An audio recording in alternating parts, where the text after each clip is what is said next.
It's a pleasure to be talking again on the World Economic Forum, and as I've always felt, this is a great forum from where we can project our views about our economy and talk to the investors. So let me just say, first of all, that Pakistan had stabilized its economy and was heading in the right direction when COVID hit us. And just like every country got badly hit by COVID because this was something unprecedented. And it was unprecedented because of the lockdown. There's no precedence of an economy being locked down, completely shut, and the consequences of that shutdown. That's really what the world is coping with. So for us, it was not just a question of curtailing the virus, but it was also stopping our people dying from hunger. And we very quickly realized that when you lock down an economy, you have to take care of those people who are daily wagers, whose family depend on their earnings on a daily basis or a weekly basis. And if you lock the economy down, not only these people get affected, but secondly, those people, who are in the informal sector, like the labor in the Pakistan's labor, 80% is in the informal sector. So we have no record of them. So unlike the US, where you could send money to their bank accounts, we couldn't do that.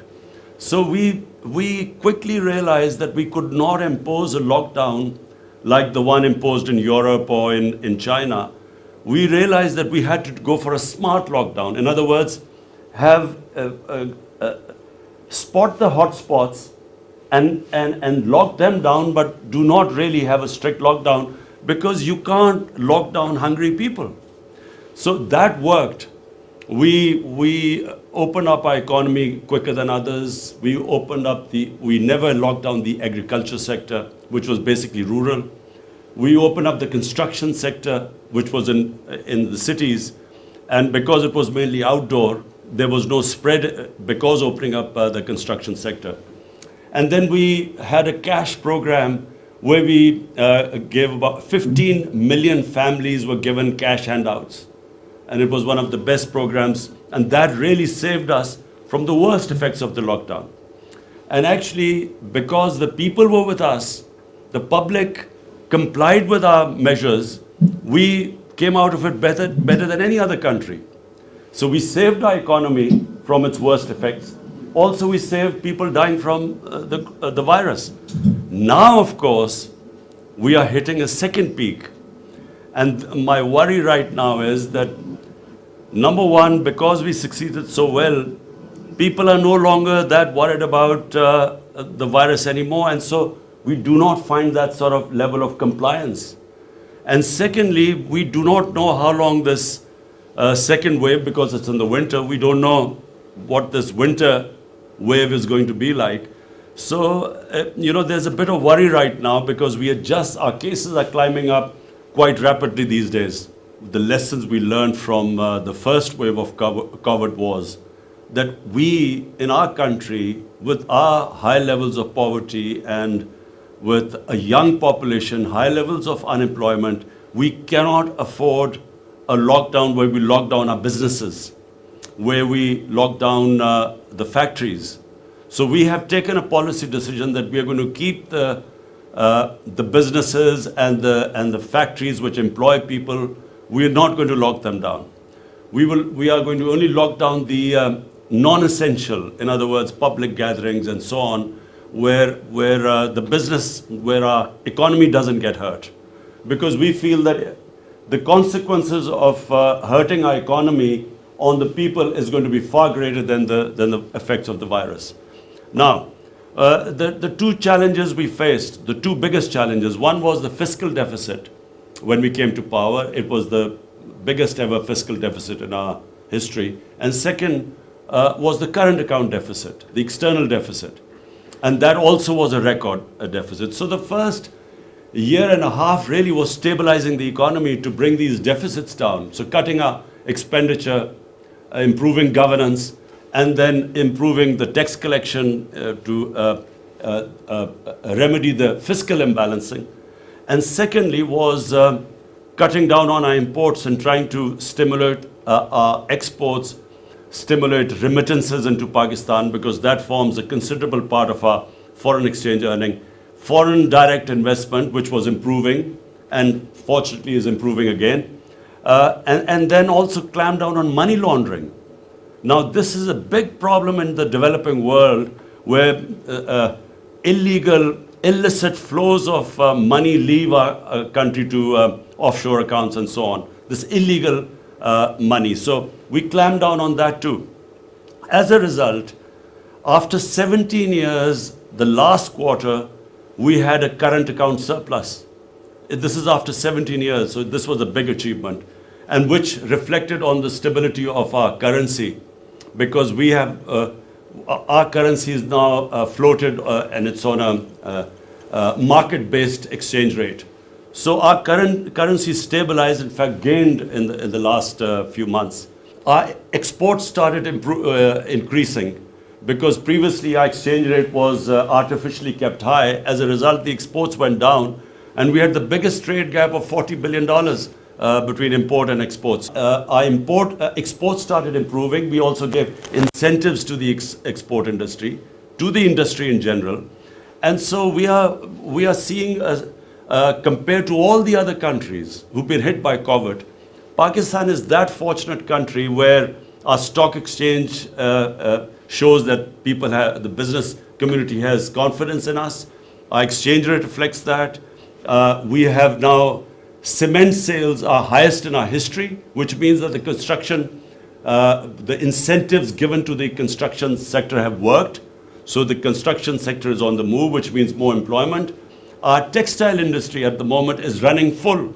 The hub of the city, which is the hub of the textile industry, Faisalabad, they are short of labor right now.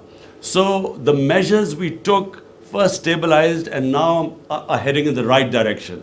Of course, I say this because we do not now know, and we are praying that the second wave of COVID does not really make us take those measures which affect this right trend, the country which is heading in the right direction. CPEC is not exclusive to just China. CPEC is, first of all, it started with connectivity. It was a transport, a road network which connected various areas in Pakistan. Secondly, it was about power generation. We were short of power, so we needed power generation, to fuel the growing population and the growth rate. So now the second phase of CPEC is more than connectivity. It is special economic zones which we are opening up. With special incentives there. It is about agriculture, where we really need help from China because their productivity in agriculture is much higher than in Pakistan. And it's about also these technology institutes which we want help from China because of digitalization of Pakistan, improving our e-commerce. So we need skilled labor for that. So that's also part of CPEC. But mainly it is about connectivity. It connects Pakistan to China, which is one of the biggest markets. First time in Pakistan's history, we are modernizing our railway.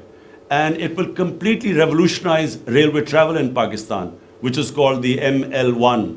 And it connects Karachi right up to Peshawar. And the next phase, we want to connect it right through Afghanistan to Uzbekistan. So it will connect us to China. And also we hope that there will be an east-west. Unfortunately, with India right now, we have a problem. And we hope that this will change with a new government, which is a moderate government. We have where we can resume normal relationship with India. But with Iran, if sanctions are lifted there, we then have a north to south, east to west connectivity, and Pakistan's special strategic location connects it to the biggest markets, as well as the energy corridor. So we are really very well placed, and CPEC is a great opportunity to now move forward from here. And as I said, it's not exclusive to China. Anyone can become part of the CPEC. the key for us right now is Afghanistan. It's after a long time that there is a prospect of peace. For some reason, there were attempts for a military solution, and here's someone who kept saying that there was never going to be a military solution. Finally, the peace talks started, and Pakistan played a huge part in getting the Americans and the Taliban to sit on a table. And then it played another very difficult to get an intra-Afghan dialogue going. Now, unfortunately, the level of violence is growing in Afghanistan, and this is of concern to us because we believe that peace in Afghanistan has huge dividends, first of all to the people of Afghanistan, but then to people of Pakistan. It connects us right up to Central Asia. And as you quite rightly said, Central Asia has this huge untapped potential, which will be of great benefit to us and to Central Asia if they can connect right down. They're landlocked, and they can, through Gwadar, they can be connected to the world. The great hope here is that these talks succeed and there is peace in Afghanistan. And apart from anything else, the tribal belt of Pakistan, the strip of land adjoining Pakistan and Afghanistan, they were devastated by the war on terror. And the best way to rehabilitate and to give employment to the people there is if there is peace in Afghanistan, and the adjoining areas will benefit the most from trading and connectivity. If someone asked me what was President Trump's greatest achievement, for me it is this resumption of the Afghan peace process. I feel that it was a great achievement of his because he literally forced this peace process to take place.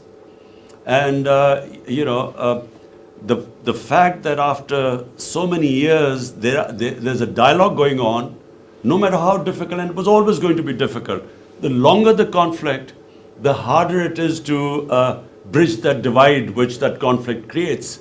So I feel that President Trump did a great job here. And I'm convinced that President-elect Biden is not going to reverse this because there is no other solution.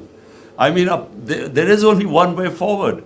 You can't have a conflict going on for 19 years and no result and expect that you keep doing the same thing over and over again and you expect a result in the next 19 years. So therefore, I think everyone will be trying to push this peace process. Let me just say one thing, that we see our government as a facilitator, to facilitate the private sector.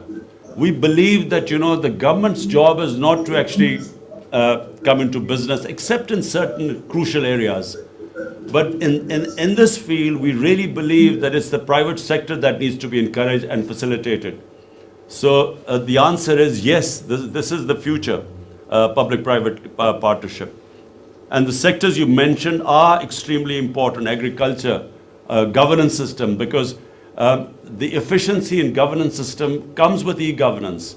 And we have actually set ourselves deadline when we want all our government departments to be on e-government rather than the old paper-pushing departments.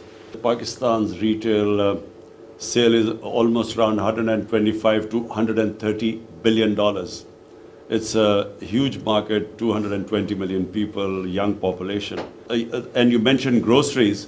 This is something which really we have been working on in the past 4 or 5 months because of our food inflation. And we want somehow to encourage wholesale, or where the retail can get directly stuff from the farmers so that the consumers can get low price groceries. And this has been a discussion going on within our government. But we would love you to give your point of view. And Dr. Hafiz, since he heads the committee which looks at food inflation on a weekly basis, he knows all about the efforts we are trying to make to somehow bring down the cost of vegetables and groceries. So we would really love you to give your input in this. We want 3 things. Number one, we want the actual farmers to get paid more, because at the moment they do not get paid much. The middleman gets most of the money. So the one who works hard, number one, we want him to get paid more. And secondly, we want the consumers to get a lower price. And thirdly, we would want our products to be graded. Problem is, this is, Pakistan has some of the best fruits and vegetables in the world. Problem is, because we don't grade them, we cannot market them, we can't export them as well. So, you have that expertise, so we would love to have that knowledge from you. This government would really encourage any automobile investors in this country and especially who can export from Pakistan. So who can, manufacture the automobiles here and then export. And we have given a series of incentives for them. And in fact, there has been a growth, post-COVID, there has been a growth in the sales of motor cars in Pakistan. And secondly, we have also just come up with an electric vehicle policy. So that also we are encouraging right now, bearing in mind this government is very conscious of the environment and the global warming and climate change. We've taken various steps. And one of them is that we are now encouraging electric vehicles to be made in Pakistan. We have gained 28 paces in the ease of doing business. We've improved in 1 year. I can just say one thing, that in Pakistan, in 60s, we were a model for the developing world. Pakistan was industrializing quicker than any other country in Asia. And Pakistan was given example of success.